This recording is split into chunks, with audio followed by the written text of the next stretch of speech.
PGI थाना क्षेत्र के एक अपार्टमेंट के पेंट हाउस से साइबर फ्रॉड करने वाले गैंग के ओ भैया है 25 चेकबुक है, 53 पासबुक है, 115 एटीएम डेबिट कार्ड है और इनके सारे स्रोतों का भी पता किया जा रहा है कहाँ से कैसे निकाले। अंतर्राष्ट्रीय गिरोह जो बेसिकली पहले श्रीलंका से संचालित होता था, फिर सिंगापुर, उसके बाद से दुबई से संचालित होने लगा और फिर यहाँ लखनऊ से इसे संचालित किया जा रहा था। इसमें कुल 15 व्यक्ति अरेस्ट हुए। आम पब्लिक चैनल में मैं आफाक अहमद मुंसरी आपका स्वागत करता हूं। आइए आपको ले चलते हैं खबरों की दुनिया में। व्हाट्सएप पर गेमिंग ऐप सट्टा और शेयर ट्रेंडिंग का लिंक भेजकर हजारों लोगों से करोड़ों की ठगी करने वाले 15 साइबर जालसाजों को पुलिस ने गिरफ्तार कर लिया है। जालसाजी के आरोपी एक महीने से लखनऊ वृंदावन कॉलोनी सेक्टर 6 स्थित सामिया मेल रोड अपार्टमेंट के ए टावर में 11वें तल पर फ्लैट और पेंट हाउस में ठगी का कॉल सेंटर चला रहे थे।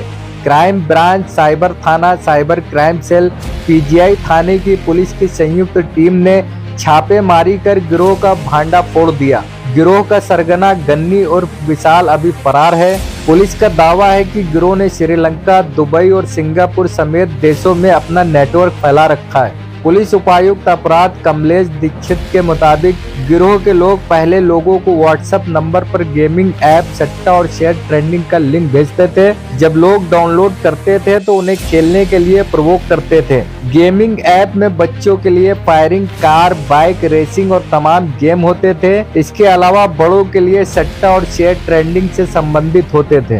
पहले गिरोह के जालसाज जाल में फंसे लोगों को जितवाते और उनकी आदत डलवाते थे। जब लोग उत्तेजित होकर ज्यादा रुपए लगाते तो उन्हें हरवाने लगते थे। इसी तरह शेयर में लोग जब कम रुपए लगाते तो उन्हें ज्यादा मुनाफे ऐप पर दिखाते थे।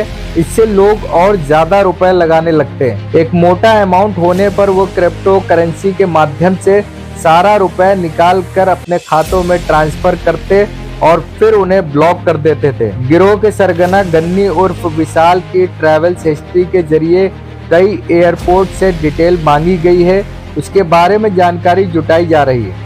विशाल पहले दुबई, श्रीलंका और सिंगापुर में भी ठगी का कॉल सेंटर चला चुका है। इंस्पेक्टर साइबर क्राइम थाना ब्रजेश कुमार यादव ने बताया कि गिरोह के लोग बहुत ही चालाक हैं। गिरोह के लोग जहां कॉल सेंटर चलाते थे उस प्रदेश के लोगों को ठगी के लिए टारगेट नहीं करते थे, क्योंकि उन्हें पता था कि अगर उनकी लोकेशन व कोई जानकारी भी लीक हुई तो जल्द पकड़े जाएंगे। इसलिए लखनऊ में कॉल सेंटर चलाकर साउथ इंडिया के लोगों को टारगेट करते थे, उन्हें जाल में फंसाकर ठगी करते थे। इंस्पेक्टर पीजीआई धीरेन्द्र सिंह के मुताबिक बिना पुलिस वेरिफिकेशन किराए पर दिया था। पेंट हाउस के मालिक एल्डिको के रहने वाले सुजीत चौहान हैं। उन्होंने बिना पुलिस वेरिफिकेशन के फ्लैट और पेंट हाउस 50,000 रुपए मासिक किराए पर दे रखा था। फ्लैट लेने के समय प्रिंस उनके पास आया था। प्रिंस ने बताया कि उसकी मल्टीनेशनल कंपनी है, यहाँ पर कॉल सेंटर उसे चलाना है। सुजीत से इस संबंध में पूछताछ की जाएगी और उनके खिलाफ कार्रवाई की जाएगी। साइबर क्राइम सेल के इंस्पेक्टर रत्नेश कुमार सिंह के मुताबिक गिरोह का सरगना गन्नी उर्फ विशाल इंडिया का मैनेजर था। इसके ऊपर उसके आका हैं जो अलग अलग देशों में बैठे हैं, वो वहाँ से ऐप भेजते हैं। इसके बाद गन्नी उर्फ विशाल अपने करीब प्रिंस के माध्यम से कॉल सेंटर के लोगों को ऐप भेजता था। ऐसे ठगी का कॉल सेंटर चलाता था। कॉल सेंटर में काम करने वालों को 20,000 रुपए मासिक वेतन गन्नी देता था। बाकी टारगेट पूरा करने पर कमीशन दिया जाता था। 1 लाख की ठगी का टारगेट पूरा करने पर कर्मचारी को 25,000 रुपए कमीशन दिया जाता था। कॉल सेंटर से बाहर निकलने की अनुमति नहीं होती थी। उनके पास से 70 mobile, 12 laptop, 115 ATM card, 25 chequebook, 53 passbook, 38 SIM card और फर्जी दस्तावेज बरामद हुए। आज पीजीआई थाना क्षेत्र के एक अपार्टमेंट के पेंट हाउस से साइबर फ्रॉड करने वाले गैंग के बारे में जानकारी मिली। इस जानकारी के आधार पर साइबर सेल, साइबर थाना, पीजीआई थाना पुलिस द्वारा मौके पे पहुंच के चेक किया गया तो पाया गया कि एक अंतर्राष्ट्रीय गिरोह जो बेसिकली पहले श्रीलंका से संचालित होता था, फिर सिंगापुर, उसके बाद से दुबई से संचालित होने लगा और फिर यहाँ लखनऊ से इसे संचालित किया जा रहा था। इसमें कुल 15 व्यक्ति अरेस्ट हुए।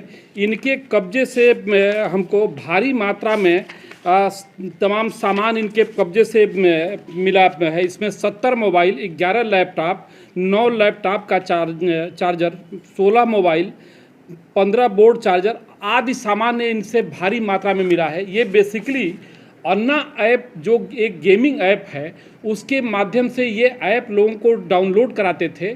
डाउनलोड कराने के पश्चात इसमें गेम खेलने के लिए ये प्रोत्साहित करते थे और उसमें जो पैसा मिलता था, इस अकाउंट में एक फेक अकाउंट, फेक आईडी पे बनाया गया अकाउंट में ये पैसा जमा कराते थे और फिर उस पैसे को जो इनका अंतर्राष्ट्रीय सरगना है, कुछ हिस्सा उनके पास जाता था, कुछ अपने पास। बेसिकली गेमिंग ऐप में ये अपने हिसाब से एक्सेस इनके पास रहता था, तो जितना चाहते थे किसी को जिताना, हराना, कितना जिताना है, कितना हराना है उनको, ये सब एक्सेस इनके पास रहता था। उसके हिसाब से ये चीज़ों को करते थे। इनका जो गैंग लीडर में है वो बेसिकली कई नामों से जाना जाता था।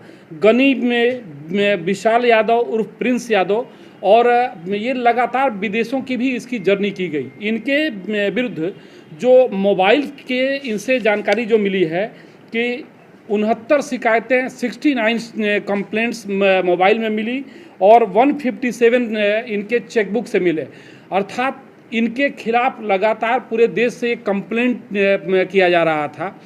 ये बेसिकली साउथ को ही अपना टारगेट बनाते थे। ऐसे तो पूरे देश में ये काम करते थे, लेकिन साउथ के लोगों को ये इनको साफ टारगेट लगते थे तो वहाँ बनाते थे। इस गिरोह में जो 15 लोग जो पकड़े गए हैं, इसमें से 12 व्यक्ति बिहार के हैं, एक लखीमपुर डिस्ट्रिक्ट का, एक देवरिया डिस्ट्रिक्ट का और एक भोपाल का रहने वाला है। ये एक अंतर्राष्ट्रीय स्तर पे ये काम करते थे। करोड़ों रुपए की इनके द्वारा ठगी की गई और ये जो अकाउंट इनके पुलिस द्वारा फ्रीज करा दिया जाता था, उस अकाउंट को ये छोड़ करके फिर दूसरे अकाउंट को शुरू होते थे और लगातार अपना नंबर भी बदलते रहते थे। इनके मोबाइल्स के पीछे उस नंबर्स का डिटेल भी रहता था। तो ये बड़े ही सिस्टमेटिक तरीके से आज ये वर्षों से ये काम कर रहे थे। 1 महीने से लखनऊ को इन्होंने अपना अड्डा बना करके और यहाँ ये काम शुरू किया था। मुखबिर की सूचना पर इन टीमों ने आज दबिश दे करके इनको गिरफ्तार करने में कामयाबी मिली है। इस टीम का नेतृत्व हमारे एडीसीपी क्राइम द्वारा किया गया। सर ये टोटल ट्रांजैक्शन कितना है और सर ये ऐप का नाम? अन्ना रेड्डी ऐप है और टोटल ट्रांजैक्शन के बारे में अभी तो ये अनुमान लगाया जा रहा है कि ये कई करोड़ का है। एग्जैक्ट अमाउंट तो अभी जब इन्वेस्टिगेशन के दौरान ही हम बता पाएंगे कि ये कितना है इनका। अपार्टमेंट में रह रहे थे, वो कब से किराए पे लिया था और किसके थ्रू लिया था, और जो अपार्टमेंट का मालिक है क्या वो भी इसमें शामिल है? हाँ, अपार्टमेंट का ये रेंट पे लिए हुए थे। 2 फ्लोर था इनका, 6 कमरे इनके पास थे। इनकी बाकायदा इन्होंने ऑफिस बनाया हुआ था। जिनसे लिए था इन्होंने ऑफिस कार्य बताया था कि हम लोग ऑफिस संचालित यहाँ से करेंगे। उन सारे पहलुओं पे गहराई से छानबीन की जा रही है। अभी 1 महीने से आए थे। उस हर पहलू पे जिन्होंने इनको सहयोग प्रदान किया था या जिनकी भी संज्ञान में था या और भी जिनकी संलिप्तता हो सकती है, उन सब के बारे में जानकारी किया जा रहा है और तदनुसार आवश्यक वैधानिक कार्रवाई की जाएगी। 15 लोगों को सर अपॉइंट कौन करता था? क्या आपस में कोई जान पहचान है लोगों की? इनका जो मेन सरगना वो था वही गनी उर्फ विशाल उर्फ प्रिंस, वो इनको अपॉइंट करता था। बाकी ये अंतर्राष्ट्रीय लेवल पे ये संचालित हो रहे थे। उसका एक बहुत बड़ा हिस्सा दूसरे कंट्री को भी जा रहा था। ये किस इलाके में रह रहे थे? लखनऊ के कौन सा इलाका? पीजीआई थाना क्षेत्र में रह रहे थे। किसके नाम एग्रीमेंट हुआ था? वो सारा पता किया जा रहा है कि वो किसके नाम से है। गेम किस तरह का खिलवाते थे? ये एक ऐप अन्ना रेड्डी ऐप डाउनलोड करा करके और फिर आपको मोटिवेट करते थे कि आप आइए इसमें और आपको इतना प्रॉफिट दिया जाएगा, फला ने किया तो इतना प्रॉफिट उसको मिला। ये सारी चीज़ों से आपको लगता था और शुरू में लोगों को इससे काफ़ी लाभ भी पहुंचता था, इसलिए बड़ी तेज़ी से लोग इसमें जुड़ते जाते थे। बाद में एक्सेस इनके पास रहता था तो गेम को अपने ढंग से संचालित ये करते थे। ऐसा नहीं था कि ये बहुत सारे गेमिंग ऐप चलते हैं जो बड़ा फेयर, ऐसा वाला नहीं था। ये अपने हिसाब से उन चीज़ों को करते थे। ये सभी लोग सर अलग-अलग राज्यों में रहने वाले हैं। तो पहले श्रीलंका फिर दुबई तो लखनऊ में आकर के इनका हाँ यस, ये ज़्यादातर तो आप देख रहे हैं कि इसमें 12 तो बिहार के रहने वाले हैं, तो इनका भी सारे लोगों का कनेक्शन खंगाला जा रहा था। इनकी लगातार इन लोगों की हिस्ट्री भी मिली है, जो ट्रैवल हिस्ट्री अभी तक हम निकाले हैं उसमें ट्रैवल हिस्ट्री में श्रीलंका, सिंगापुर और दुबई के ज़्यादातर इनके ट्रैवल हिस्ट्री मिले हैं। और अभी चीज़ें हमारे लिए भी बहुत काम इसमें बाकी है जो हम करके इसको और आगे और जगह भी इन लोगों ने बताई, क्योंकि बिहार के कई लोग शामिल, क्या बिहार में भी ऐसे हो सकते हैं? पहले कोई अपराध इन लोगों ने किया है यहाँ पर? इनके क्रिमिनल में जो कंप्लेंट जो किया गया अभी तक हम लोगों के पास वो बता दिया कि जो 157 इनके चेकबुक से मिले हैं ऐसे शिकायत, और 69 इनके मोबाइल से इतने कंप्लेंट पब्लिक कर चुकी थी इनकी पहले। 200 से ऊपर कंप्लेंट इनके खिलाफ है।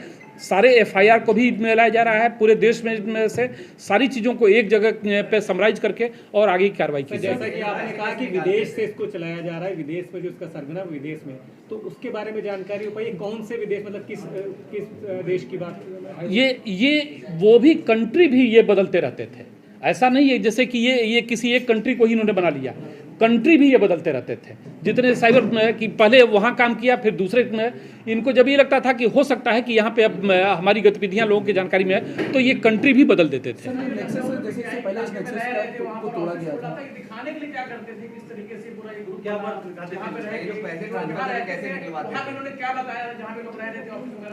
इनको जो जहाँ आसपास के लोगों के द्वारा इनके द्वारा बताया गया था कि एक ये मल्टीनेशनल कंपनी है जहाँ पे हम तमाम ऑनलाइन लोगों को जॉब देते हैं। उस जॉब से के रिलेशन में हम लोग यहाँ पे एक कंपनी खोल रहे हैं, और अभी एक हमारा बड़ा टास्क है कि इसको हम बड़े व्यापक पैमाने पे यहाँ पे हम लखनऊ में काम करेंगे। हाँ सर, 12 इलाके में पूरी तरीके से संचालित होता है। अब ये पहला नेक्सस पीजीआई इलाका, तो क्या इन दोनों के नेक्सस की अगर बात की, क्योंकि वो भी फॉरेन कंट्री थे, ये भी फॉरेन कंट्री से पूरे आए हैं, तो क्या दोनों के कनेक्शन में किसी तरह की कोई सारी चीज़ों पे कि ये कहाँ से किससे जुड़े हुए थे, पहले की इन चीज़ों पे, सारी चीज़ों पे हम काम कर रहे हैं। बहुत सारी डिटेल्स मिल गए हैं, फिल्टर कर रहे हैं एक चीज़ों को, सभी चीज़ों को कनेक्ट करके तदनुसार आगे कार्रवाई करेंगे।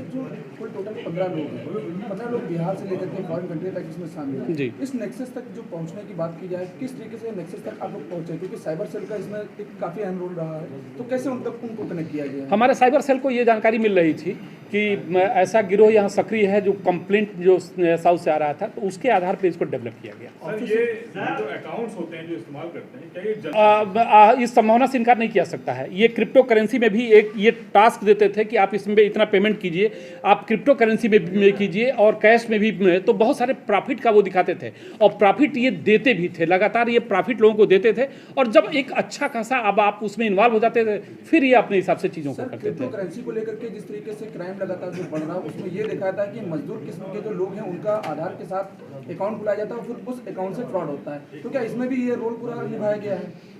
हाँ बिल्कुल, वो सारी चीज़ें हम जानकारी कर रहे हैं। अगर आपने हमारे चैनल को सब्सक्राइब नहीं किया है तो आम पब्लिक चैनल को सब्सक्राइब कीजिए और हाँ, बेल आइकन जरूर दबाइए।